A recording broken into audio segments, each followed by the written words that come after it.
about if you give us a short resume, tell us your name and a little bit of your background, kind of focused toward how you ended up connecting with the Grand Canyon and GCES. Well, my name is Robert H. Webb, and everybody that knows me calls me Bob. Although sometimes down here I'm known by a number of other names, among which is the Chief, for having run a lot of long river trips here. I have a rather extensive education background, culminating in a PhD from the University of Arizona in geosciences with a minor in civil engineering. But a lot of the work I do is in desert plant ecology, and most of that stuff has been work that I've picked up in the course of my professional career. And I ended up down here the first time in 1984 with Ray Turner because he needed some help with repeat photography work that he was doing at that time here. And then have been running my own research trips down here since 1986 when we first started getting interested in debris flows in the Grand Canyon. That's how come I got down here, and it's sort of escalated in a lot of different directions ever since. How does the debris flow work connect with dam operations or the effects thereof? Well, it's rather interesting. I've fought somewhat of an uphill battle for years to try and get people to understand the importance of debris flows down here. The first and foremost thing that we've tried to get across is that debris flows set up the framework of this river. Without debris flows down here, this would be a totally different place, likely mostly flat water. They form the rapids, they maintain the rapids, and that's an important thing to know in terms of trying to set up operations of Glen Canyon Dam. It's, if you would, it's the baseline that's needed to understand just how the canyon works. But the next thing is that we knew that debris flows, because they're a totally natural process, were going to keep happening. There's something that's not influenced by human beings. And they're going to continue to constrict the river, continue to increase, in some cases decrease the severity of rapids, and that we felt that there were ways that you could operate the dam that could do some of the natural house cleaning that pre-dam floods used to do down here. So that's how it principally ends up affecting dam management in two ways. One, it's the principal means by which we have things such as sandbars down here. It sets up the framework of the river, and that needs to be understood quite well. And the second is that we need to understand that this process is going to keep going on, and that something eventually may have to be done about it in terms of active management of Glen Canyon Dam. Because it could be that ultimately you get a scenario where debris flow is so severe that it will hinder navigation on the river, or? That was the original idea, yeah. I think that the whole issue of Crystal Rapid in 1983, what its effect was on navigation, spawned this whole notion that you could have a debris flow down here that would shut off the river to certain kinds of traffic, particularly the large motorboats. And when we started working down here, I had that in mind, looking explicitly for what the probability of such an event might be. And that works quite heavily into the research that we're doing with magnitude and frequency of debris flows, is to try and assess what the probability might be for another crystal rapid to be formed, or some rapid someplace else that might actually really severely hamper navigation down here.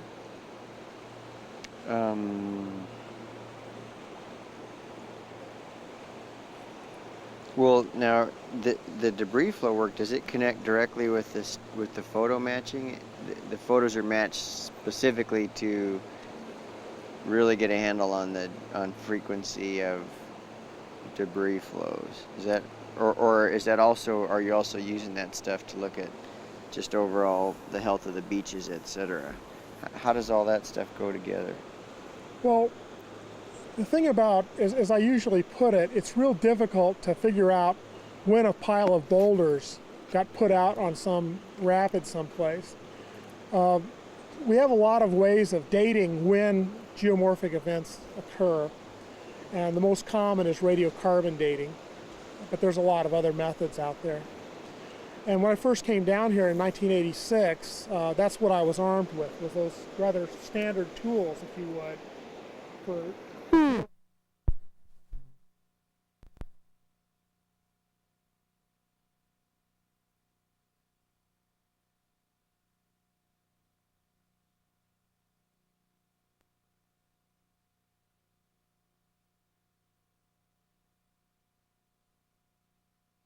Are you rolling? Okay. That was bizarre. So where were we? Before you get started, I'm going to run out of... Beautiful sounding plane. That's a neat little old cliff there, isn't it?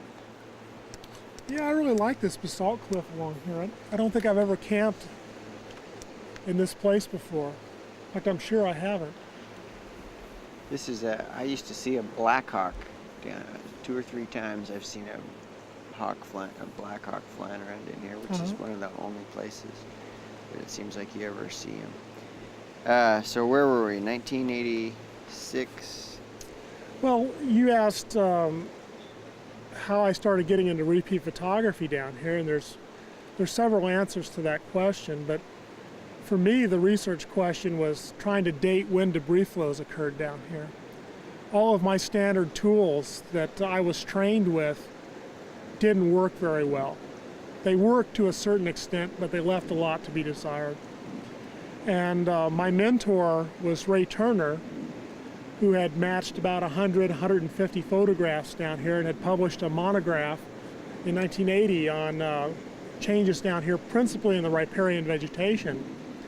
And I had Ray along on my first several trips, and it didn't take too much effort to get us involved in repeat photography. But I think that the main thing that happened to me that really switched around what I was doing down here was Jack Schmidt and Glenn Rink, LB, and I. LB was my head boatman at that time, person I worked with a lot. We were sitting in the Marble Canyon Lodge waiting to launch a river trip, and the latest biography, if you will, of Stanton, the Colorado River Survey, which is actually Stanton's diary, had just been published, and it was available in there, and I'd never seen it before, and it was filled with all these pictures, and I thought, my God, these pictures are great. And I started looking at them, and I read a footnote, and it said there were 2,000 negatives. And I thought, holy cow, we could really go through the entire canyon and get a good representative snapshot, if you would, of change down here over a century. So LB and I planned a commemorative trip in 1990 to come down and match Stanton photographs. That's the hook. That's what got me into it in a major league sort of way, was again standing in the Marble Canyon Lodge. And that's really where I buy all my books, for whatever reason, is in that particular place. I bought some at the start of this trip there. Oh, come on, son. How are we doing on this shot? Are we... I think it's not as good when the sun's out. Well, there it's going. Well, just holler if you need to rebalance. I always thought it was really cool. So let's go on with the Stanton deal. So, because that's a great story. Like, how did you track those? How did you track the photos and the negatives down? How did that process? And how did you get the study off the ground? Didn't you encounter some difficulty there? I've seemingly encountered difficulties with everything I've done down here. It's been a very frustrating experience in a lot of ways, and it's actually one of the reasons why I'm intending to leave the canyon in terms of research. I've had a difficult time fighting through some things, and I just am not interested in that. I do too many other things in other places to have to deal with that kind of noise. But the Stanton project was, from the very beginning, a very magical project. It always had a certain quality to it that, of all the things that I've ever done, I've never had anything happen quite the way that one did, the way that it unfolded. We were, in the Marble Canyon Lodge and decided to do it. And when I decide to do something, I do it. I don't go half cocked on it. I go out and make it happen. And I started looking around trying to figure out where the photographs came from. And the book, The Colorado River Survey, was published by Dwight Smith and Greg Crampton. Dwight Smith's at Miami University in Ohio, and the photo credits were given to Miami University of Ohio. So first thing I did was call Dwight Smith up. Well, as it turns out, Stanton is the only thing he's really done in Western Americana. It's not like he's got an abiding interest in river history. He had an interest in Stanton because he happened onto the stuff. And it turns out the photos were not in Miami University. So the trail led on, and somebody told me that they were in the National Archives in Washington, D.C. They also said that they were in the Engineering Society's library in New York City. There was a copy in the British Engineering Society's library in London, and there was another copy someplace else. Oh, in the New York Public Library. But I went to the National Archives. And I'll never forget that because it was so much fun. I stroll into the archives and I ask to see the Stanton photos. And it turns out there's a number of albums. I think there's 4 original photo albums that were put together by Stanton that are still in very, very good shape. And I remember distinctly the interest that the archivists took in us, because because as they put it, most people who come in here, all they want is a photograph of the battleship that they served on in World War II. Or now they're interested in photographs of somebody, relative that was in the Civil War. So I was an unusual case, walking into the archives and looking for this stuff. And the first trip I saw what I wanted to see, which is these photo albums that they had. They were just beautiful. And I realized the project was going to go. It was something that was well worth doing. But I was still hunting for those negatives. All they had was this album of prints. And, after 95 years, photographic prints fade, and they're not very good. They're not very good quality. But the negatives should still be in good shape. And that's what I was hunting for, because I knew that the negatives were what we really wanted to be working off of. But we got enough prints, about 120 or so, that we were able to do the first trip in 1990.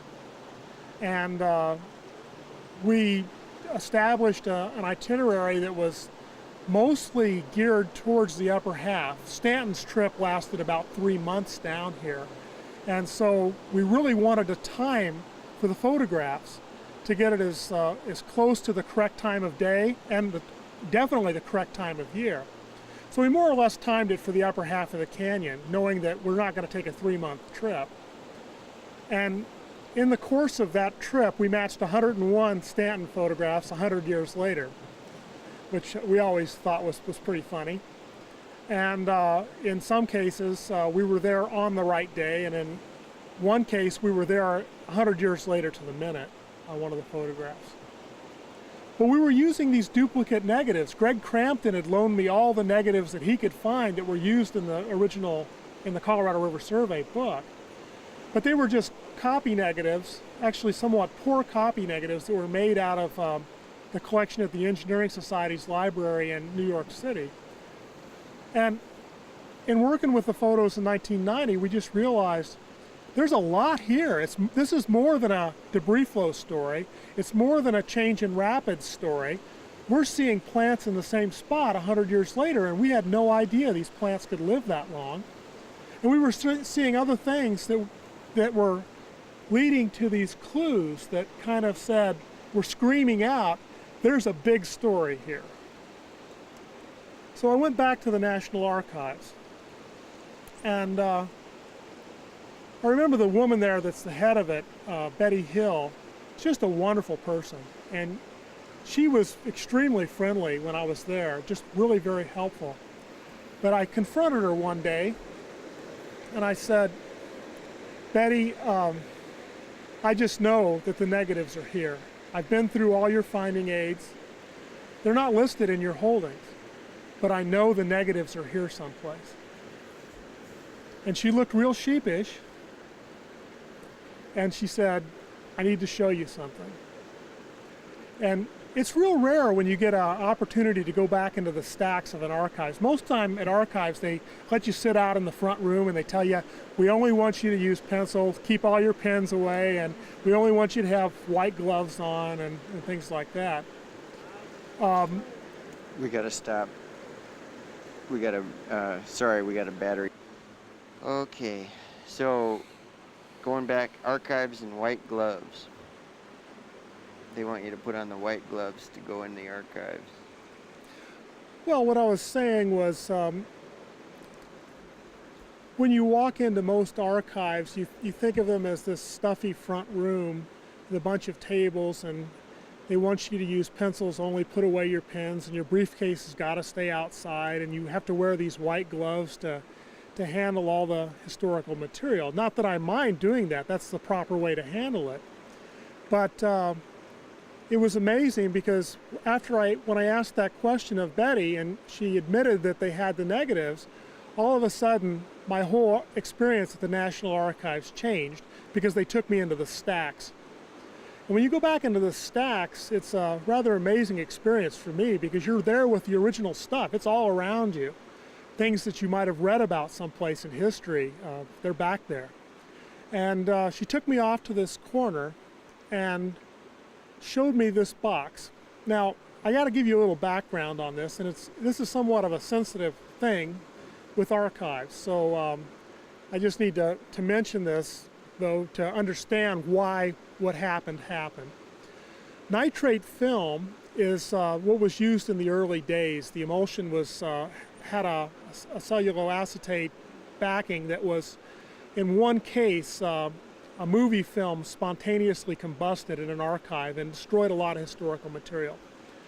That set off an outcry that I think was more hysterical than necessary, where all nitrate-based film was to be destroyed. They felt that it was a fire hazard. In fact, they still do not want nitrate-based film on airplanes, for example. It's really strange. They think it might spontaneously combust and take an airplane down.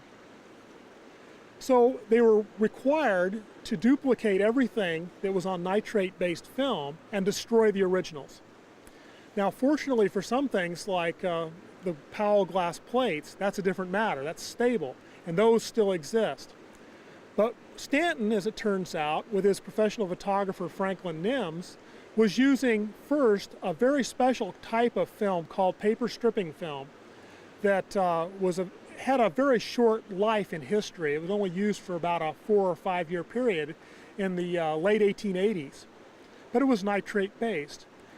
And then Nims, for the second expedition that shot most of the photos, switched to what is the first emulsion film. It was the first film that Eastman Kodak came out with. And in fact, the patent on that film was issued the day they launched up at Crescent Wash into Glen Canyon. So it's a rather interesting collision of photographic history and history of the Grand Canyon there. They were taking the first emulsion film, but it was nitrate based. And it was unstable, as they later found out. There was an article written in the mid-1890s that indicated that when this stuff dried out, it rolled up. And that's exactly what Betty Hill showed me when I went back into the stacks of the National Archives. A shoebox, if you would, of all these negatives, rolled up tight as cigars, and totally unusable in that condition. And when I looked at that, I almost cried, because I knew I'd found my gold mine, but I thought it was unusable. And Betty kind of mentioned to me that, if I had $6,000, she could start a restoration project and maybe some of those negatives could be useful. And at that time, I was just really getting started in the U.S. Geological Survey, and I didn't have that kind of money. I was not being paid to do this kind of work. I was being paid for other types of things. So I indicated that no, that wouldn't be the case. And she, again, hid those negatives. She had them hidden there illegally.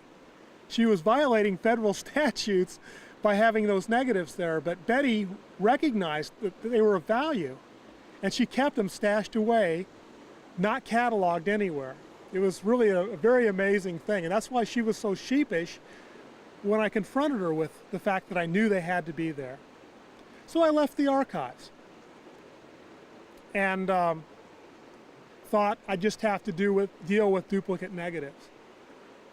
Well, I came back about 6 months later, and Betty Hill's all excited to see me, and she says, you know, we've started trying to preserve those Stanton negatives that you wanted. And I thought, wow, this is amazing. I thought you said it was going to cost all this money. And they said, well, we just decided this stuff was too valuable to let sit here. So we, on our own steam, we decided to do a rehabilitation project on them. And as it turns out, what happened was that after my little visit, see, I had forgotten about this box of rolled up negatives.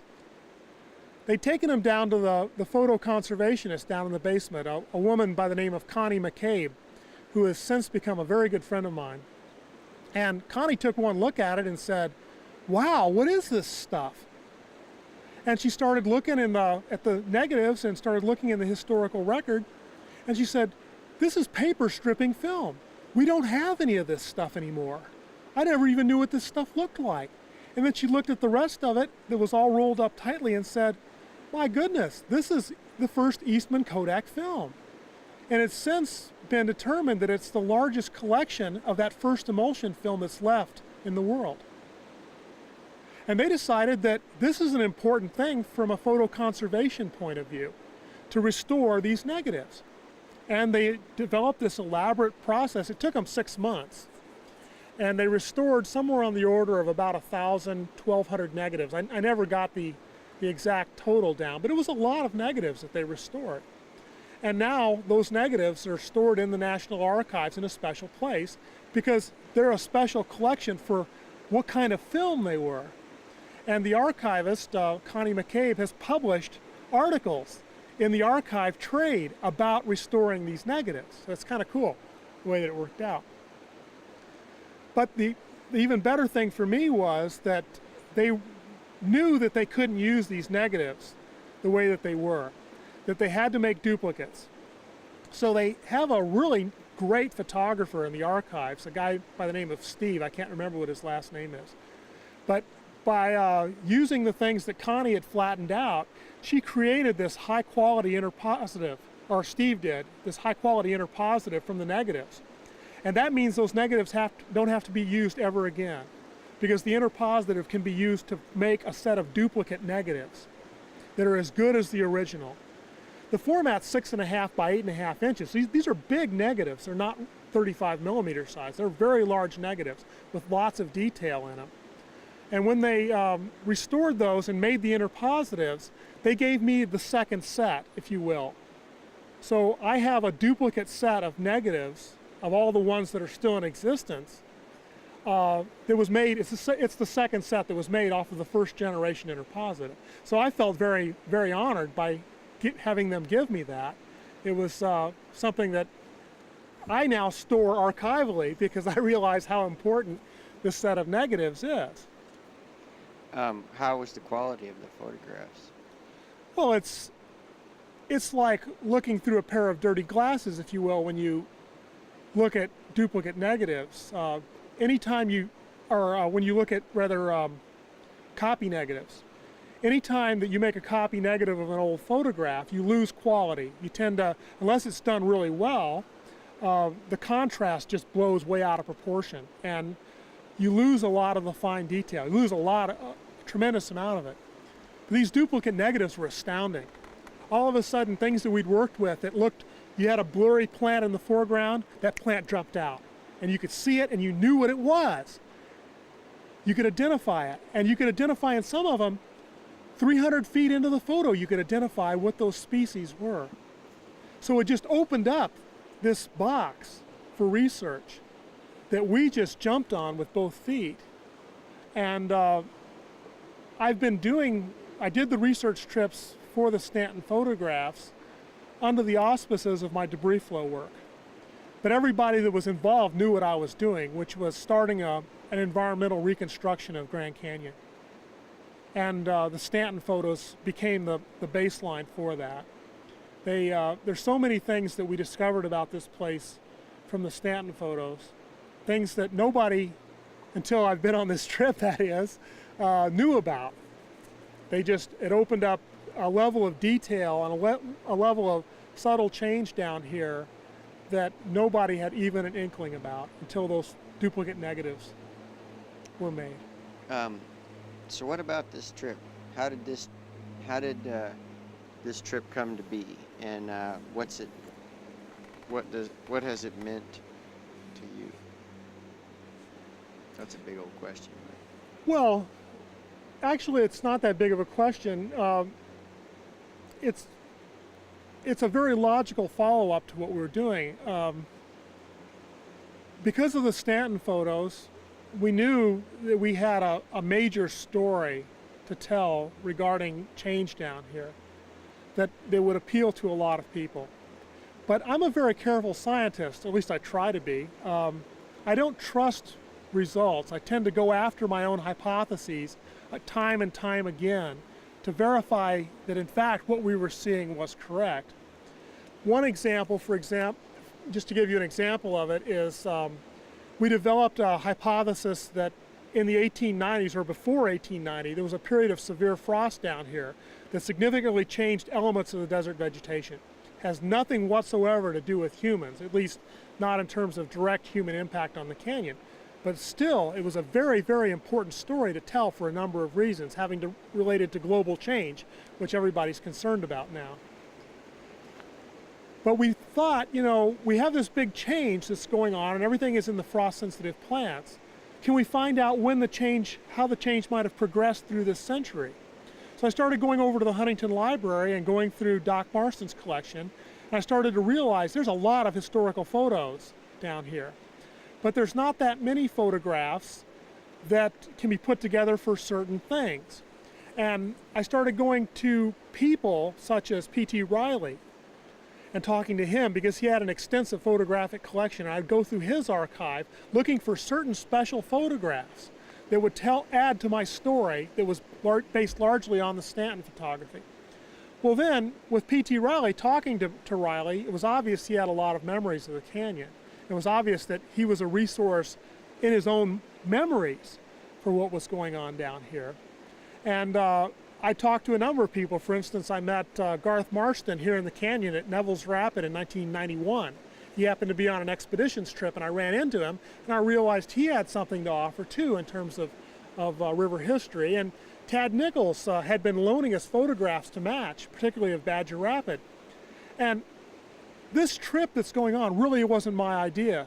It's really Diane Grua's idea, and with Kenton backing her up, they convinced me to do this trip. Not that it wasn't something that I would have evolved into anyway, but it was just a situation of they felt Tad Nichols wanted to come down here for one last visit, and I thought, I can't just take Tad down here, I can't justify that. And then we started thinking, how many people were down here before the dam that are still alive? How many of them could come down here and tell us what the place used to be like? We've invented all these stories from all these old photos about what this place used to look like. Can they tell us if we're right or if we're wrong, or are we on the right track? So we started doing that and contacting all the people. And that's how this trip came to be. And its importance to me is actually grown. Because of the number of problems that were associated with getting this trip on the water, I was not very enthusiastic when we launched from Lee's Ferry. In fact, exactly the opposite. If they would have canceled this trip a week before, I would have gone along with it. I would have said, no problem, I don't need this kind of nonsense. But once we hit the water, and once at Badger Rapid, when I realized who was here and what they remembered, I thought, my goodness, we've really hit something here. And at certain places along here, I just felt we've hit a home run.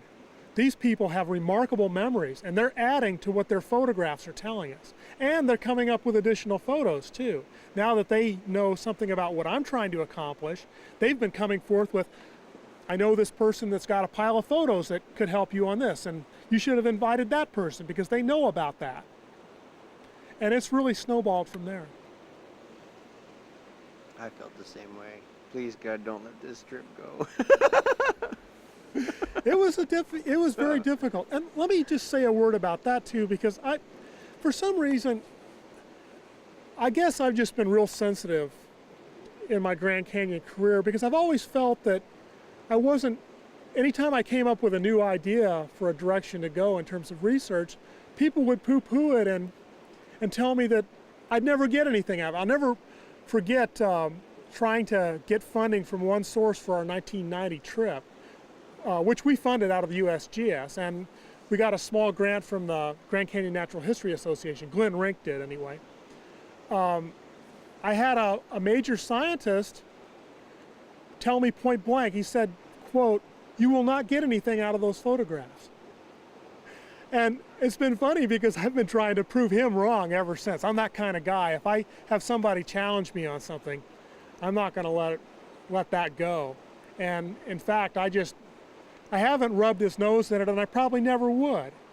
But mentally, I've vindicated myself on that little score. But even on this trip, most people looked at it as some sort of a playground thing of, you're going to take a bunch of old codgers down there, and what are they going to tell us about the canyon? They told me a lot about it. They took out one of Larry Stevens' major theories down here. They've taken out one of mine, and they've added to a number of ours and verified that what we saw was in fact correct. What's specifically, what are those? What was Larry's and your theory? What were those? What changed? Well, I shouldn't say anything for Larry, because Larry may still think that he's okay. But we've had a little running discussion. You know, scientists are very critical people, and they should be. They should be self-critical, and they should be critical of others. That's what we get paid to do. We're basically critics when it comes down to it. And Larry had been maintaining that before Glen Canyon Dam, there were marshes along the river corridor. That's extremely important, because now we have lots and lots of marshes along the river corridor, and the question becomes how much management should be focused on preservation of those marshes or enhancement of those marshes. And I've maintained that those marshes were not here before Glen Canyon Dam. Just like the tamarisk, I didn't think was here in any kind of number before Glen Canyon Dam, and therefore, if we're really trying to manage this as a natural area, if we're trying to manage this literally in the way that the Grand Canyon Protection Act is written, why should we care about these features? Well, the reason why we should care about them is that there's a lot of endangered species that are using them, and that they are a wetland area, and there's a big emphasis now on preservation of wetlands, presumably because we've been destroying so much wetlands throughout the west of the United States, and we need to hold on or protect what we've got now, even if it's artificial. Well, Larry came down with the idea, wetlands. They were here before Glen Canyon Dam. She approaches Lois. He approaches Lois and asks her that question, did you see cattails? Did you see this? Did you see that? And Lois said, no, we never saw any of that along the river corridor. You got a fly in the bill of your And hat. I knew that because I'd been looking at photos. When you look at the Stanton photos, we've matched 430, well, now we've matched more than 439, but until this trip, we'd matched 439 of them. There's 446 total. Of those, about 400 show the river corridor clearly, and there's not a shred of evidence of a marsh down here. What was your theory that they blew up? What's that? You said that these guys blew up one of your theories too. Oh, about tamarisk. I had been maintaining quite heavily that the tamarisk is almost entirely an artifact of Glen Canyon Dam. That it wasn't until Glen Canyon Dam that you had tamarisk in any kind of numbers whatsoever down here. And the first thing that they told me was that, oh yeah, we used to see tamarisk all along here, and yeah, it's always been at this spot. And The reason why I never picked it up was that most of the people in the 1950s were taking pictures of rapids. And there still isn't a lot of tamarisk around rapids. The tamarisk is in the pools above the quiet areas that nobody bothered to take pictures of. So I would have had no record of it. And that's one of the justifications for the trip, by the way, was that I felt I needed to get the person down that took the pictures that we were working at, because the picture might be in this direction. I wanted to tell them to tell me what might be off in that direction. And that was extremely important, and that's what we've gotten. I think I'm feeling like I hate to quit this thing, because I think we're kind of on a roll, but I think these guys are going to be getting antsy. Jeff, can you think of anything we ought to add right this instant? No, I think we'll come back to it. How about you, Bob? Like, I have this sense that this is really unfinished. Let's see. How about? It's up to you guys. I mean, I'm not totally sure why you're taping this in the first place. So. Well, we're trying to document this trip, and we're seeing what we're going to get here. Mm-hmm. Tell me. Oh, there's a lot more to cover. Let's just go. Tell me a little bit about just the human experience. Just how. A little something about just these guys, what it's been like to be on the river with these guys, and how that connects with the work that you're doing, and the mission of GCES. You know, it's pretty funny about that. I tend to think of myself as a kind of a hard-nosed scientist, and I've never done a private trip in the Grand Canyon. I've never done a fun trip down here. Every trip I've been down here, with the exception of my first one, I've been the trip leader on. It's been a research trip under my direction. And I actually look at this place as my office. This is where I work. And when I come down here, I get into work mode. So this trip actually I've been pretty relaxed. Usually not anywhere close to this relaxed on a river trip. But on this one, it's been pretty funny, because I usually have detached myself from the canyon because I need to be objective about it. I need to put out the fact. I don't want to have my personal emotions get in the way. And to give you an example of how that's important, with the Stanton photos, when we first started down here, everybody had said, oh yeah, the beaches are all going away all throughout the Grand Canyon. There's all this erosion of sandbars. And being somebody that has extremely strong environmental tendencies myself, I thought, well, okay, that's probably the case, but let's check it with these old photos. And it turned out that wasn't the case, that you could see an orderly change in sandbar erosion as you moved downstream from Glen Canyon Dam, and down, we were guessing around mile 160, that change actually has reversed itself, and down here, compared to 1890, there are as many sandbars, and there are as many that are about the same size as there were in 1890. I'm hoping that somebody on this trip is going to say something about that. I've been real reticent to bring that up because I didn't want to influence how they might be thinking, but I've been waiting for somebody to come up with that, or some observation about that. But in terms of me personally, We got a bat going down. Okay, let's change real quick, and then this will be the. I think what I'm coming up to is I've always had a very objective view of this place, and on this trip it's been interesting. I've had to confront a lot of very personal feelings about the place, largely because I'm dealing with some people that I'd only read about. Some of them, you know, I might have written a letter to. Some of them I've only seen their photos, but I just realized how much this place meant to so many different people that were here before Glen Canyon Dam. It's been a wild experience for me to try and wrestle with that.